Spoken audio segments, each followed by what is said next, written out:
বরং দুজন ভাইকে গলায় ছুরি ধরেছে, ক্যামেরা সেট করা যাবে না, ওদেরকে জিজ্ঞেস করে দেখেন। একজনকে গলায় ফাঁস পেটিয়ে দিকে নিয়ে, সেদিন মাহফিল আমার রাতের বেলা, যে তারিখের কথা বলেছেন এই তারিখে রাতে আমার মাহফিল বগুড়ায়, 17 তারিখের কথা বলছি। আমি জানি আমার ডায়েরিতে এখনো লেখা আছে রাতে মাহফিল বগুড়ায়। তারপরে শুনলাম কিছু দিনী ভাইয়ের মাধ্যমে যে ভাই গোবিন্দগঞ্জ এলাকায় আপনার নামে একটা মাহফিল অ্যারেঞ্জ করা হয়েছে এবং আপনার নামে প্রচুর টাকা পয়সাও তোলা হয়েছে। আমি বললাম কে মাহফিল নিয়েছে, কার মাধ্যমে? আমাদের এক পরিচিত ভাইকে দেখিয়ে দেওয়া হলো যে এই ভাইয়ের মাধ্যমে মাহফিল নেওয়া হয়েছে, অথচ সেই ভাইয়ের সাথে আমাদের এই মাহফিল নিয়ে যাররা পরিমাণ কোনো কথা হয়, আল্লাহ সাক্ষী আছে।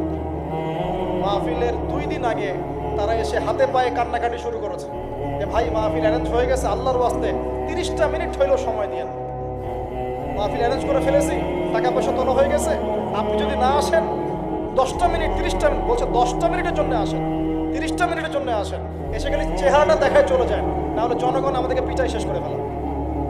হাতে পায়ে কান্নাকাটি করে পরে বললাম ঠিক আছে ভাই, বগুড়ায় মাহফিল আছে আমাদের, আমরা যাওয়ার পথে আপনার ওখানে একটু সময় দিয়ে চলে যাবো, সময় না যাবো।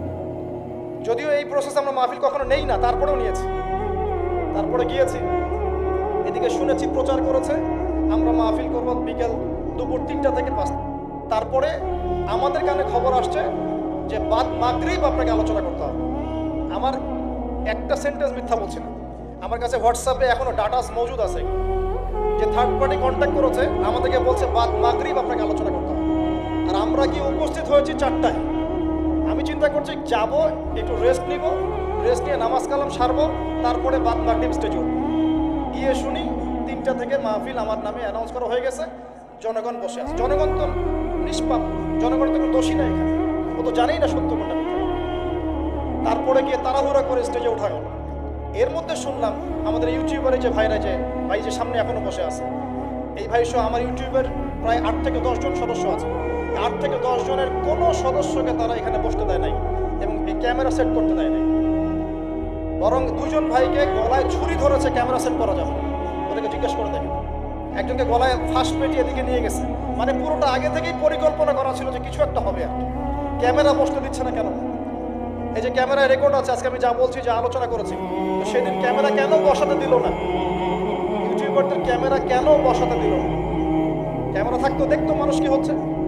ক্যামেরা ভাঙচুর করা হয়েছে, ক্যামেরা বসাতে দেওয়া হয়নি। আলোচনা করেছি, আলোচনা পরে বললাম বসেন, চলে আসবে। এরপরে এই যে ছেলেটাকে আপনারা দেখেছেন ভিডিওর মধ্যে, এই ছেলে তার ক্যাডার বাহিনীকে নিয়ে, এবং তার একটা শেল্টার ছিল, একটা পলিটিক্যাল শেল্টার, সে এসে পুরো স্টেজে উঠে যাচ্ছে তাই বিহেভ করেছে আমাদের সাথে। কথাবার্তা সিরি এমন যে আপনাদেরকে টাকা দিয়ে নিয়ে আসি, ভাড়া দিয়ে নিয়ে আসি, যতক্ষণ বলবো ততক্ষণ আলোচনা করতে হবে, 2 ঘন্টা আলোচনা করতে হবে। এইসব কথা শোনার পর কোনো আলেম বসে থাকতে পারে? কোনো আলেমের ব্যক্তিত্ব গায়রত থাকলে সে কি বসে থাকতে পারবে এখানে? আমি তখন বললাম যে কত টাকা দিয়েছেন আপনি, ভিডিও দেখেন। সে বলছে আপনার ওই যে এই মাধ্যমে প্রোগ্রাম নিয়েছে, ওকে 20,000 দিয়েছে।